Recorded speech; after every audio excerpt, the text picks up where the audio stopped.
Speedrunning is one of the coolest things gaming has to offer, but to many of us that goes against the way we tend to enjoy games. After all, if we're shelling out our cold hard-earned cash for something, we'd naturally want to get our money's worth. But that's the thing, speedrunning adds infinite value to a game. Speedrunners aren't some sort of otherworldly beings or anything, they're just people who like a game so much that they're willing to play it hundreds or even thousands of times. Now I have a feeling that if you're watching this, you either really like speedrunning or you're someone who just enjoys an interesting video. In fact, before we discuss the mechanics of speedrunning or even the games themselves, I have to talk about the reason why many people even care about speedrunning these days. If you've been on YouTube at all in the past few years, you've likely seen a rise in these kind of videos, detailing the history and progression of speedrunning in different games. Now, if you're anything like me, you didn't really care much about speedrunning before watching these. Sure, you've probably heard about it before, but not much else besides that. For some reason though, one man was able to make us care about it: Summoning Salt. For those who haven't seen his content, he makes long-form videos detailing the world records of speedruns and how they've progressed through the years. Most people would know him from his Mario Kart Wii Ultra Shortcut video, which garnered over 12 million views. To put that in perspective, that's like the entire population of New York City and Los Angeles combined. The funny thing is, the majority of people who watched that video probably didn't even like speedrunning that much. Just take a look at his comment section and you'll probably see plenty of folks who talk much more about his narration skills than the gameplay itself. And yeah, the reason why he did so well at introducing speedrunning to the masses was because of his skills at storytelling and narration. I think most people who watch YouTube nowadays like putting on videos while they're eating or doing other menial tasks, so long-form content like this tends to perform really well. Not to mention, the way Summoning Salt explains speedrunning terms in a non-esoteric way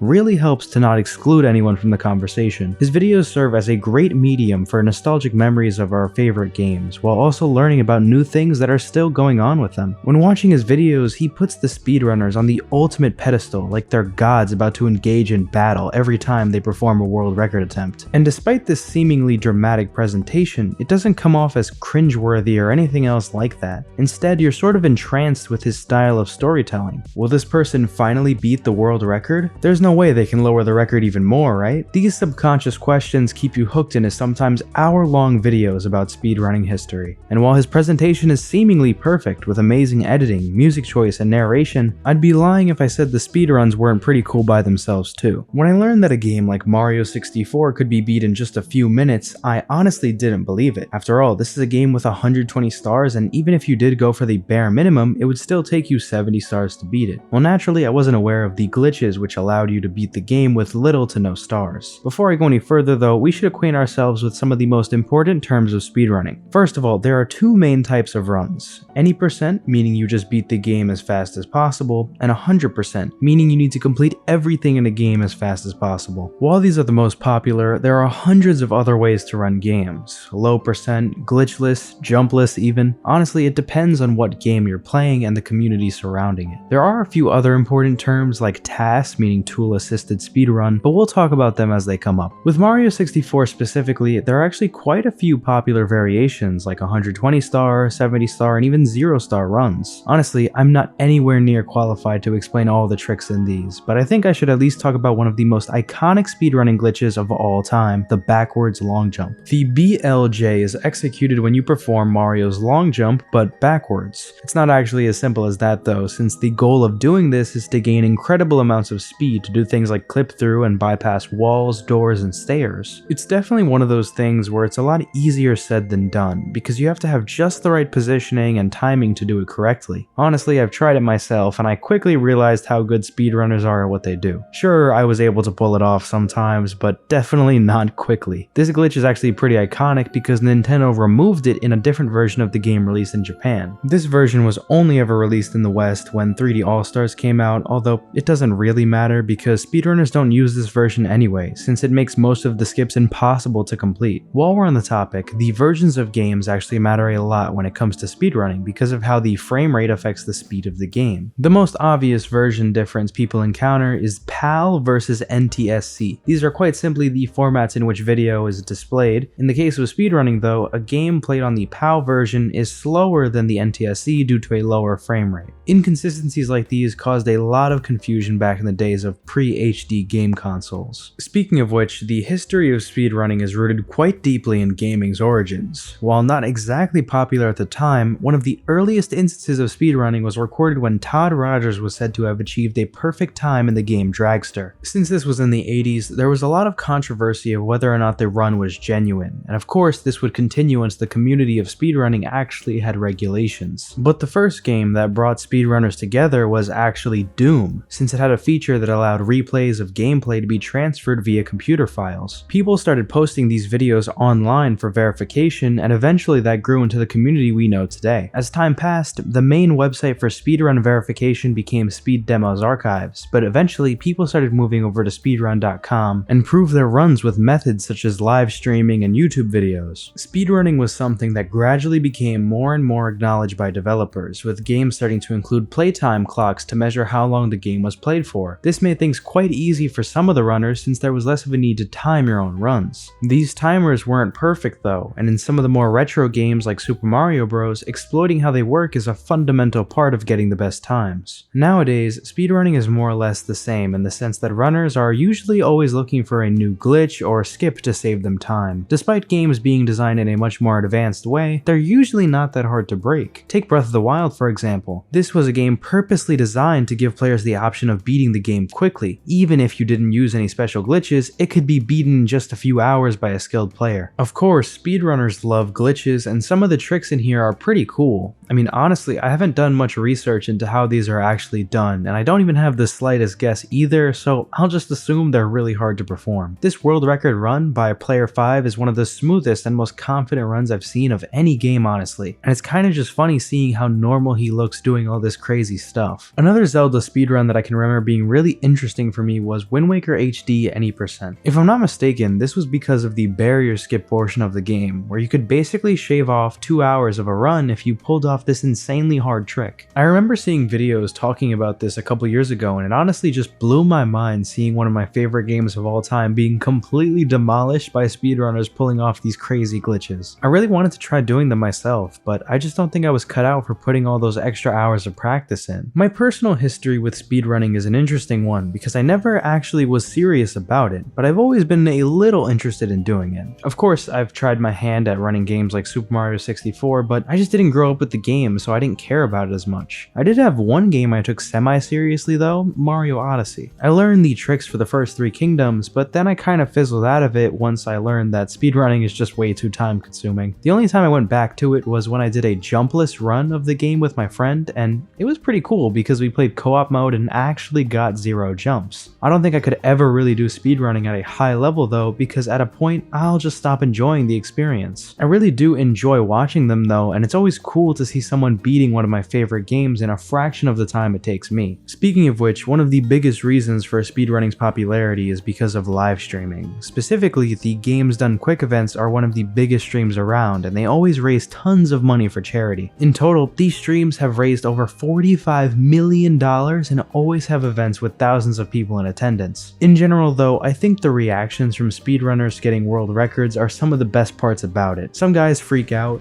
Let's go! Yes! Yes! Others are brought to tears.